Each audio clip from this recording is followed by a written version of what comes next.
Thank you for this lovely introduction. It's always awkward when you hear it, but it was very kind and very thorough. Thank you. So my name is Flavio Azevedo, and I'm a member of FORRT. And today I'll be presenting a little bit about FORRT and how we do things and what are our projects and our vision. And we would be very happy to get your feedback and broadly have you visit our website and see if there's anything there that can be useful to you and either as a scholar or as a teacher or just as a citizen scientist. All right, so basically FORRT was born out of this problem that while a lot of researchers embraced open scholarship into their own labs, into their research pipeline, there has been or appeared to be much less systematic incorporation of open scholarship practices into education. As a result, it's still very common that graduate and undergraduate students finish their studies without ever hearing about scholarship.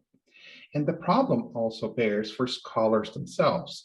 At least when FORRT was funded, which was in 2018, as we'll see in a bit, we saw that the transmission from scholar to scholar of open scholarship principles also received less attention. So we wanted to sort of fill this gap and help make open scholarship, the transmission of open scholarship principles through education or pedagogical reform easier. So we just wanted to provide folks with a lot of ways in which they could learn about open scholarship. So that's the idea or the problem we're trying to solve.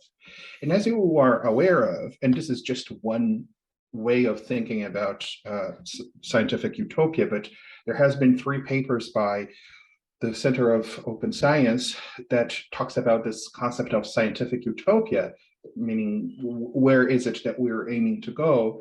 And the mission of COS, for example, is very broad. It's to increase openness, integrity, and reproducibility of research. And they have basically 3 guiding principles: open scientific communication, which is, just having stop with the gatekeeping, restructuring incentives to promote better scientific practices and truth over publishability of findings. That is to say, not just empirics and data and robust research over, flashy findings, and crowdsourcing science to promote large-scale collaboration to accelerate the scientific progress, right?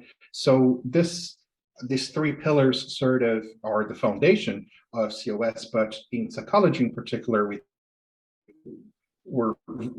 were very common ways of thinking about the way forward. And we at FORRT, we want to suggest a 4th pillar, or a 4th guiding principle that's supposed to steer scholarship towards scientific utopia, because we believe that familiarizing students as well as scholars, but students in particular, because they are the future consumers of science and future practitioners of science, with the intricacies of open scholarship. So hopefully we think that embedding this into education makes open scholarship sustainable, right? So people arrive already into PhD or graduate programs fully aware of open scholarship principles. So we don't have to undo previous norms. People arrive with already being taught and being given open scholarship principles. So in this effort of integration of open scholarship into higher education, we propose FORRT, the 4th principle. All right, so that's the main idea of our organization, our community, really. And we wanted to, after this, sort of say where we are at about 3.5 years later, right? So we were established in 2018 by PhD students. We are now composed mostly of early career scholars, but we are 350 strong. We represent scholars as well as educators and people outside of academia as well. There's quite a few active folks outside of academia giving us a lot of perspective into how to do our social justice work better. And we represent, when it comes to scientific fields, people in psychology, neuroscience, communication, linguistics, economics, mathematics, philosophy, political science, and so forth. Another important point about FORRT is that we are a volunteer organization. So nobody working in FORRT so far has been paid to work at FORRT. And that goes on to show the power of community and citizen science and team science, right? We believe that, we have over 100 visits a day across the world in our website. We have testimonials of folks using our materials, helping them revamp their educational curriculum at their own universities. And, there's some really great impact there. And team science is responsible for that, we think. The power of community, so to speak. So now it's a little bit just about the goals, and then we're going to talk about the initiatives that we have. So FORRT's main goal is to build, together with educators, a path towards incremental adoption of principled teaching and mentoring practices. So what does this mean? Is that bit by bit, we have produced several materials together with educators, with people on the field, that facilitate the several levels of education that we have, not only at undergraduate and graduate and PhD programs, but different fields and disciplines. So we are constantly updating our materials. The second goal is to generate a conversation about the ethics and social impact of higher education focus on openness, focus on epistemic uncertainty and research credibility, on rigor, right? So having that conversation is with your students sort of help break the glass ceiling, we think. Finally, FORRT also responds to the call to consider open scholarship as inclusive scholarship. And this possibly is our strongest principle, because we are trying endlessly to promote a discussion of the perceived importance attributed to activities like publishing articles, which are highly overvalued to the detriment sometimes of quality teaching, quality mentoring, right? And we advocate for greater institutional recognition of educational resources. So we have, for example, one initiative called FORRT Pedagogies, in which we tried to highlight the educator, the great extent that educators, scholars go to educate in a way that is open, that is inclusive, that allows people to access it and learn from it, regardless of where you are in the world, of your social and economic status, and so forth. All right, so what FORRT has accomplished in terms of its open educational resources. So the first is the FORRT glossary. So as the landscape of open scholarship evolves, educators are constantly updating their knowledge and their vocabulary. So we devised a glossary to be a sort of an access point for those wishing to learn about open scholarship. It's an ongoing initiative. We are on phase 2 now, so we finished phase 1, but we are on phase 2 now, and it aims to provide somewhat concise definitions of important concepts and important terminologies in open scholarship. A second goal is to clarify the terminologies, because we do use different terms across field, the same terms across different fields, and they mean different things, so they are not used interchangeably. It's, for example, political psychologists or political scientists use reproducibility and replicability differently, right? And these two terms, are reproducibility, what it means, and replicability are subject to a lot of debate. But also external validity, right? So there's different meanings of external validity. In any case, our first phase counted with more than precisely 112 collaborators from the academic community, and we defined 250 terms, and it's all available to you at our URL, which is FORRT.org glossary. right? We are working on two things. So we are working on phase two. That is, we have 350 other terms that we want to define during phase two, quite a lot, but we hope that with our community help, we're able to do that. Importantly, we give credit to everyone, and everyone becomes author on an eventual piece about the glossary phase two. And the second part is that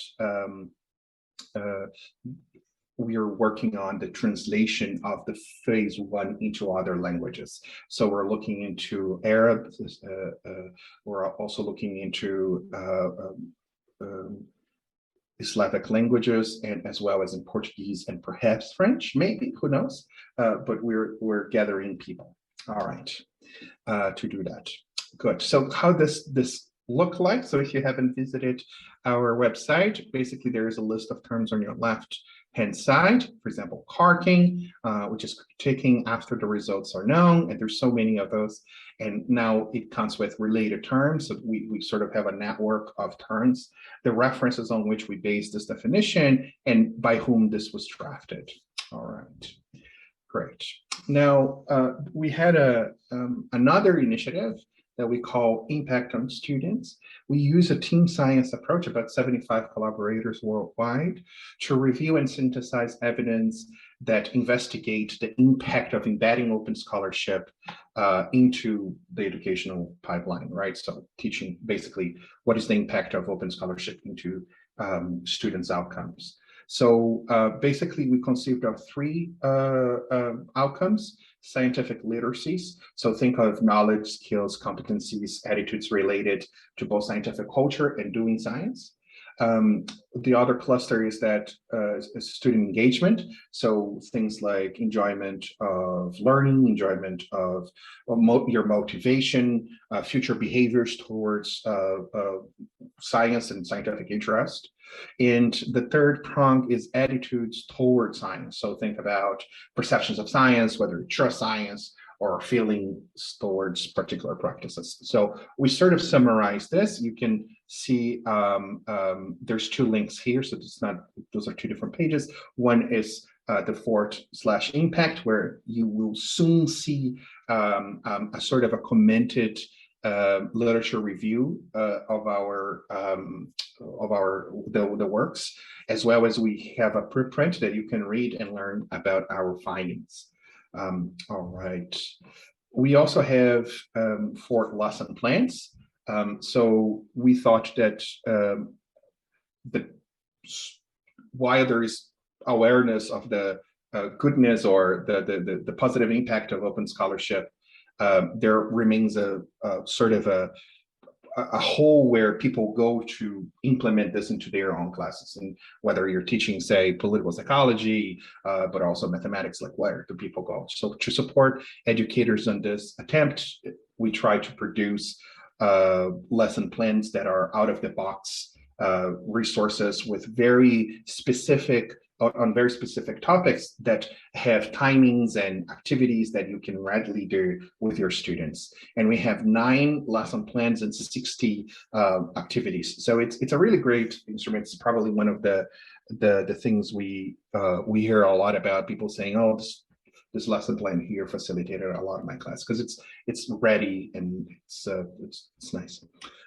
So do check out at FORRT.org/lesson plans, and we have published an article on scholarship for teaching and learning in psychology, and Mary Pond will lead that effort. All right. We also have projects that are more on the social justice, or in particular diversity, equity, inclusion, and accessibility side of things, and this is called the Neurodiversity Project.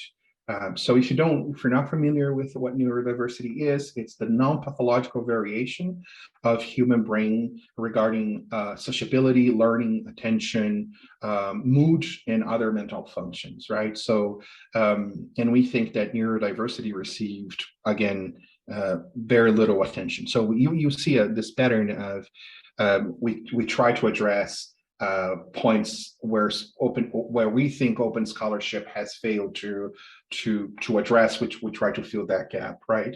So basically what we're trying to do with project Neurodiversity Project is to combine the insights from the open scholarship movement with neurodiversity movement to empower underrepresented scholars. So this involves basically two things. At the moment, we received a ZIPS, so a Society of Improvement of Psychological Science, grant in aid for this, and we are going to do two things. So the first is to provide works by neurodiversity folks to enrich people's syllabi, as well as a position statement, so that people can learn about neurodiversity and what are the synergies between neurodiversity and open scholarship.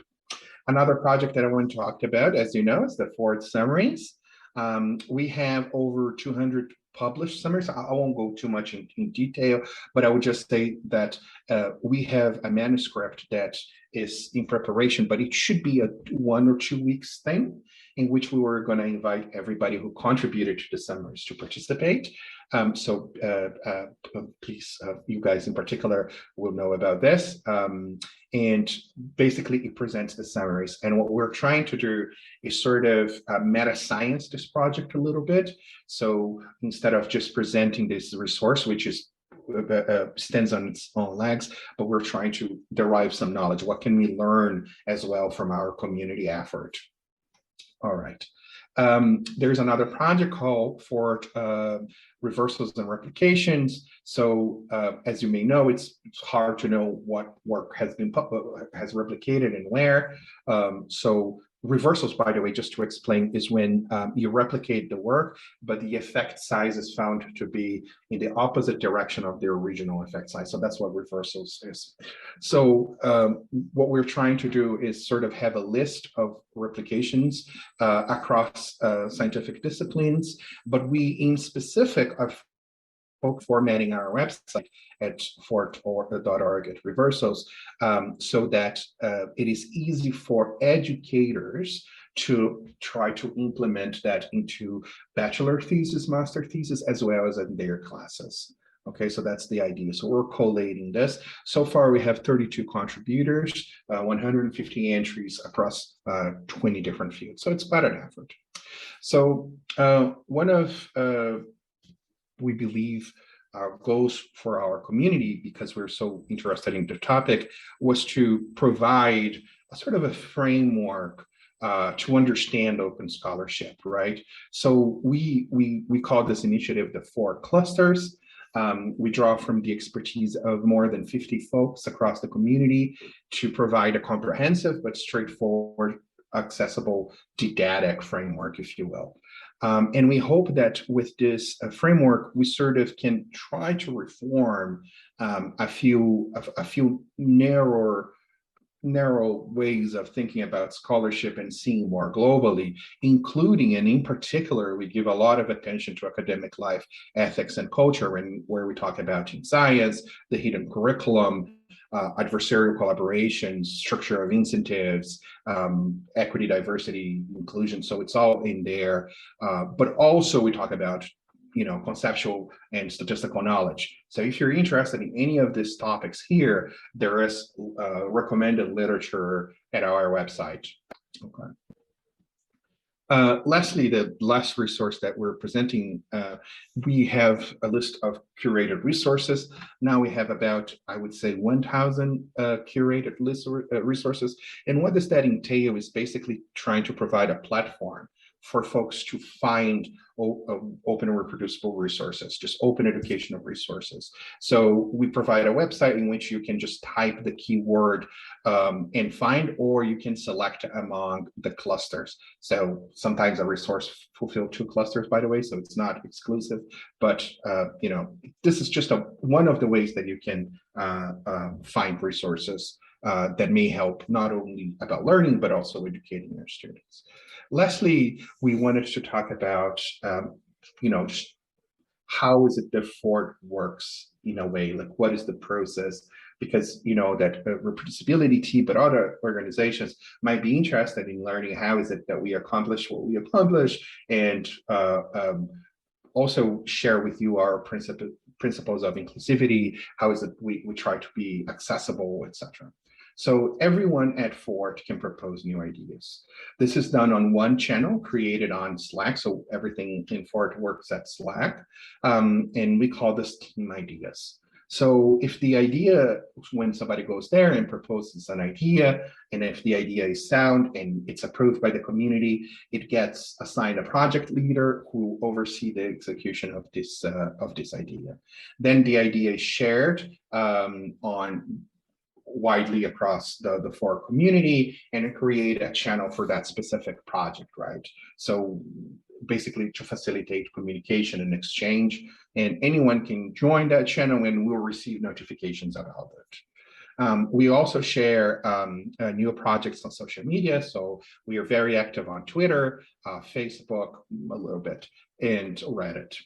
So when the project is ready or close to ready, like when, you know, over time when we get it done, we add it to our website, and we ensure that in the making of the project, you will see that all 4 projects have clearly an open educational side of things, right? So that there's always resources being created to the public, but also a meta-scientific side of things, right? So we're trying also to contribute to science.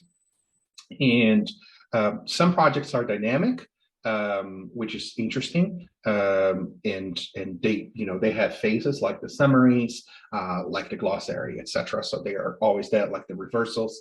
But other projects have ends, so a clear goal from beginning to end, a clear plan. So that's the case for the Impact on Students project. And we wrote a manuscript about it, and we finished it. Another dynamic project is lesson plans, which we are restarting now at several conferences this year. All right, so I've taken a lot of your time. These are our links. May I conclude by saying that FORRT has many other initiatives, so please check our website if you're interested. We also have pedagogies, and we are recruiting for some of these initiatives, but in particular for pedagogies. So let us know via the Slack channel or via email. The link is given here, and the email as well, or tweet at us. And we also welcome everyone's input. This is an open community. We even have on our webpage an anonymous feedback page in which you just go on about feedback, and you're able to give us any feedback that you think is needed. And we're very happy to have your feedback and your presence on our FORRT Slack. So please join us if you think this is a worthwhile initiative. And thank you very much for your attention. And if there's any questions, please let me know. All right. Thank you very much. That was very nice and very insightful. And I think we must have a lot of questions. So more about, if you could talk a little bit more about the neurodiversity project that you were speaking about. No particular questions. I would just like to know some details. Can you hear Yes. More details about neurodiversity, folks. So, so we are a group of about 15 to 20 people. We get together every fortnightly. So fortnightly means like every 15 days, but we like to put the extra R in there, so fortnightly kind of. And we discuss several topics that we need to talk about. But we are also working on 2 things, as I mentioned: the database of neurodiversity folks. So we think that you know, first it's important to allow other scholars or give the tools to other scholars to include in their syllabi, or be aware that there is also this other thing on top of a lot of other minorities. There's this neurodiversity minority, and they are among us, they walk among us, and that needs to be highlighted. And also because a lot of the experiences of neurodiversity folks are very difficult, in particular in academia. And recognition, we believe that recognition of neurodiversity conditions would facilitate the understanding of some of these conditions. So, for example, attention deficit disorder, we don't like the disorder bit of this, but anyways, those are the known names. Hyperactivity, dyslexia, being in the spectrum of autism, for example, are just a few of what neurodiversity is encompassed, but definitions vary. So that's super important to understand. And on top of building this, this database, we're also writing now a position statement in which we're trying to clarify a few things. So first, we're introducing to folks what is neurodiversity. It's supposed to be a sort of an article, like a peer review article, but something that can be used by scholars all around to make their students acquainted and acquaint themselves with neurodiversity conditions as well as our struggles. I'm dyslexic, for example, and I have attention deficit disorder and hyperactivity. And for example, sometimes we feel that when disclosing this sort of thing, people think that our work is sloppy, or that just the fact that they have to adapt, or that there is an adaptation related to neurodiversity is often not taken well in academic circles. So we also address this issue in our manuscript. So we have a few experiences by our team. We also have allies in our group that are helping us write this paper because it's neurodiversity is a very inclusive social movement, and we have early careers as well as established professors as well. And we hope that this position statement can not only highlight neurodiversity conditions, but explain to folks in an accessible way, talk about social justice aspects, talk about how open science complements neurodiversity movement and vice versa, and ways in which scholars can help limit the regular damage that folks usually do to neurodiversity folks. Does that answer your question?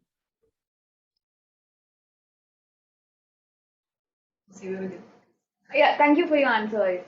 That was really helpful. I'll put on the chat a link just in case it's useful, but don't feel obliged at all, to our Slack channel, just in case, although that would only go to people on Zoom, right?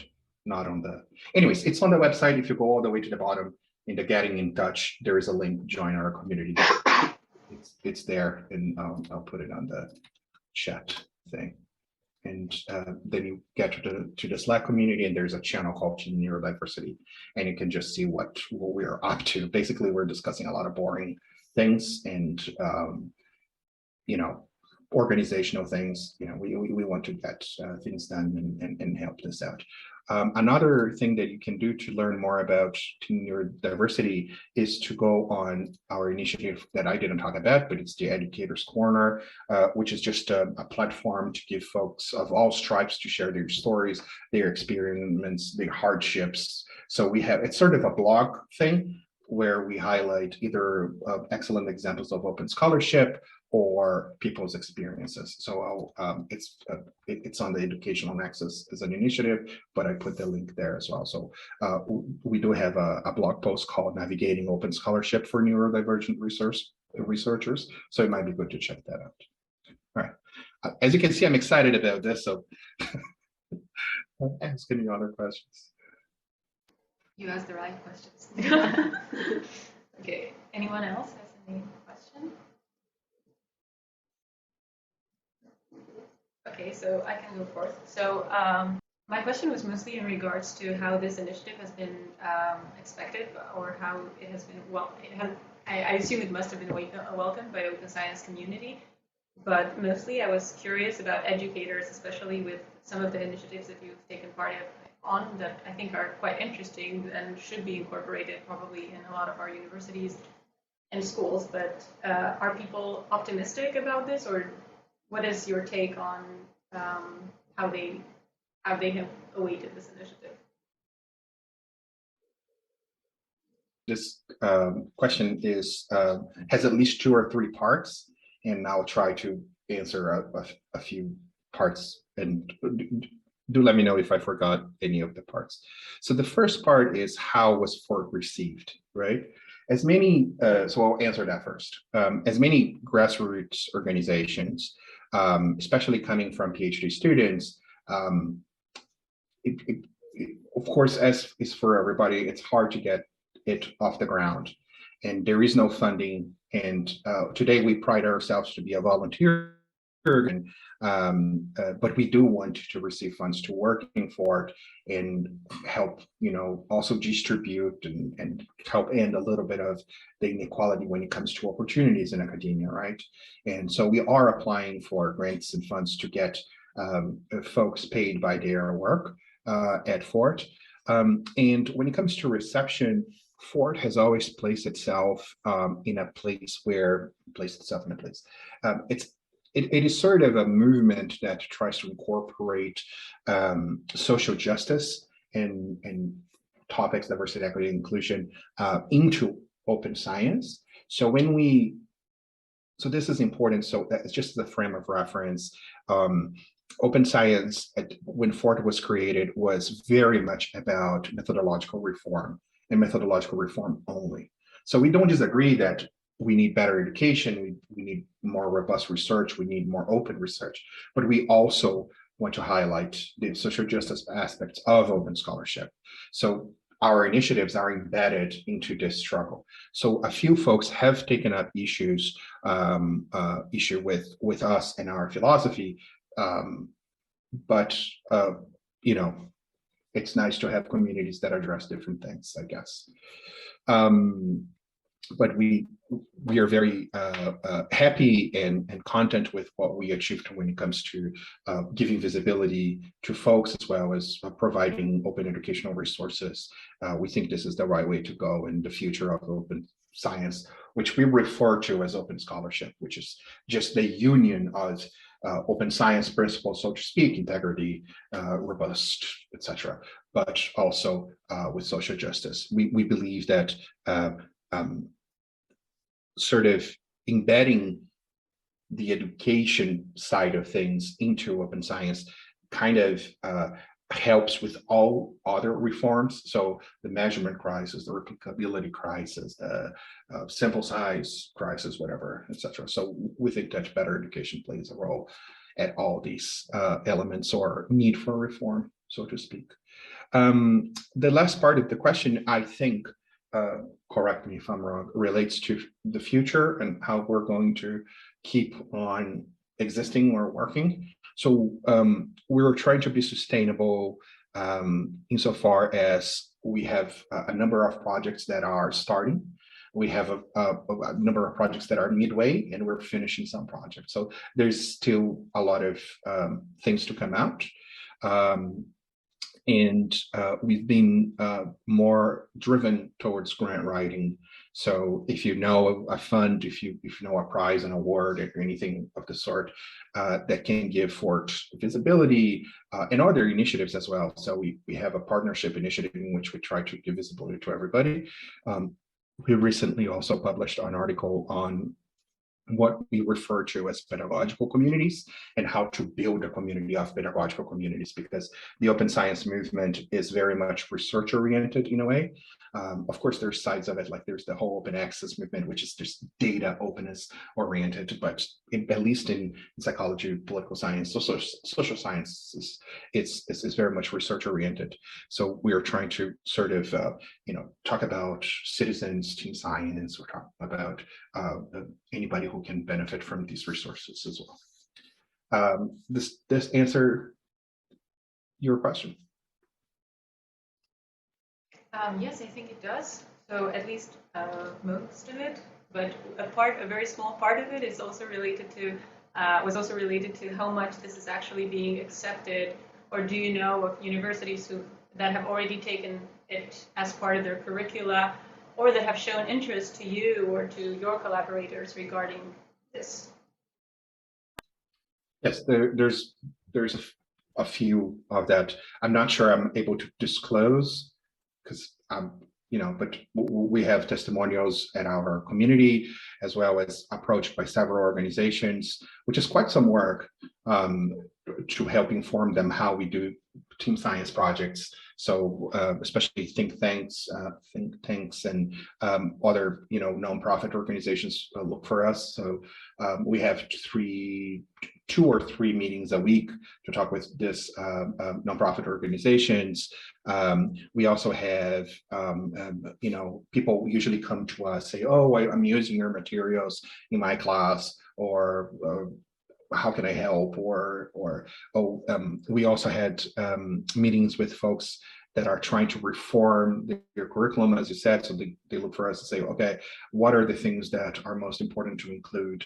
And we refer them to a wide variety of resources that hopefully can help, as well as other organizations, right? Because FORRT is not the only one on this niche. There's other organizations such as the UKRN, of course, and their training materials, BordeauxTea, the Open Science Knowledge Network, BITS, the Berkeley Initiative. There's quite a few. So we try to build bridges and help scholars on a one-to-one basis. But there was a hackathon, just to say that there was a hackathon on this topic, like sort of how to have a resource that can be online and people can just self-consult there. So we had implemented what we call the self-assessment resource, in which people can themselves fill in a survey and receive feedback on things that could be integrated into their syllabus, and things that they're not talking about. It's one of the resources on the educational nexus called self-assessment. And but more than that, sort of have a resource trying to make this connections. So far, we haven't been able to implement this on the website, but we should do that fairly soon, hopefully. I have a couple of questions. I know that the FORRT organizes mainly on Slack, but you have people from several places working on different projects. I wonder how challenging is the organization and coordination of this project for you? And the second question is, from the first slide, you showed that this started as a PhD, among PhDs. So I wonder how this happened, if you can tell a bit more of the background history of this project. All right, so how challenging it is. Look, I'll say this: the community is amazing, and it's a great group of people, and we're all trying our best. So in that way, it's very easy. Something that is important to understand is that because of the nature of the volunteering, there's no obligations. We try to some projects go forward, others don't, and that's okay, because life happens. It can be quite stressful because, of course, there are expectations, right? Not only we're all the time writing grants or sometimes going from a manuscript from one initiative to another, and but it's great fun, really. If anything, the message that of this presentation is that it's all about community in the end, and I think that we're very lucky at FORRT to be living sort of, at least a little bit, not perfectly, but living what we thought academia would look like, right? So a lot of respect, a lot of people, reinforcing each other and helping out, and sharing interests. So in this sense, the challenge of managing, there's many challenges, of course, but I would personally be very happy to continue to direct FORRT over any other academic activity that I ever did, because it's just very nice. It's just a very nice group of people, and not myself included. And they're just amazing. They make my day on a daily basis, and academia can be hard, folks, and having FORRT is a constant source of uplifting. So it's more, I wouldn't describe it as a challenge, although there are challenges, but more as a gift. With that said, I swear I'm not pandering. It's just a great community. Go check it out.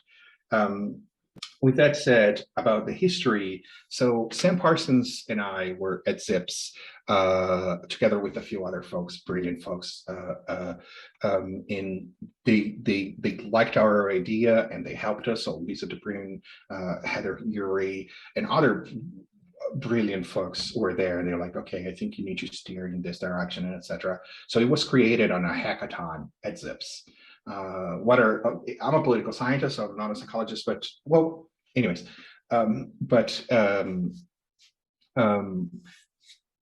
you know, I felt at home there, and it was just a great place to be at a time, and it still is, of course, and it happened that way, and it took us a year and a half to write our manifesto, which I'll also send the link, of course, called Introducing FORRT, and we learned a lot during this, during writing about FORRT, why we're making FORRT, why is it important, etc. So we wrote a whole manuscript about it, and especially if you're part of a minority, we would encourage you to read our manuscript and provide feedback, and perhaps join us as in the list of authors.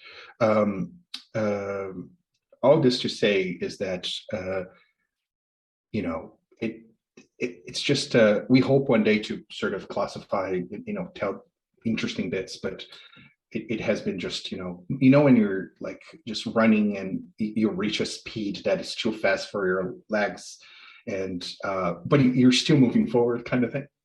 So that's the history. And Sam Parsons, you know, he's, you know, nothing would have been without him, and we have a WhatsApp chat, and you know, just telling them a little bit about it, and I chat with other people, so there's folks who advise us constantly. To name a few, Kimberly Quinn has been, you know, pivotal, Patrick Forscher, and other folks. I'm not mentioning a lot of folks. My God, I hope they don't see this. But you know, it's just a community that is very transparent. They are very outspoken, and it helps us keep us in our toes. So that's a little bit of the internal. I don't think I ever talked about this, so I'm sorry for how unstructured this response was. I hope it was useful. Nice question. It's okay, thank you. And just a last point, of course you have now a lot of experience with putting together an initiative like this. And I mean, we're also organizing the reproducibility here in Bordeaux, which has been amazing, but challenging at the same time. So if you could give tips to anyone here that could be interested in creating some sort of initiative, like something similar to FORRT or different, but coming from your perspective and your experience, what would you tell these folks here? So first of all, know that it's a lot of work. And when I say a lot of work, and it's lonely work as well. Sometimes even if you're doing with two people, it's lonely work because there's so much happening behind the scenes that you're not aware. Small things, but boy, do they take time. But if you have the energy and you believe in the mission and you believe in the, you know, in the necessity of it, go for it. Go absolutely for it. People will see merit on it, and if there's one thing that I think it's good about academia is that we're always open to you know, hear a new perspective. And there's a lot of this openness that I like. But when it comes to not always, but my experience with early career researchers is that's the case. With that said, my biggest, or perhaps the only advice that I would give this folks is to think about building community, and it's all about community, and it's about building bridges. So organizations, they do not exist in of themselves.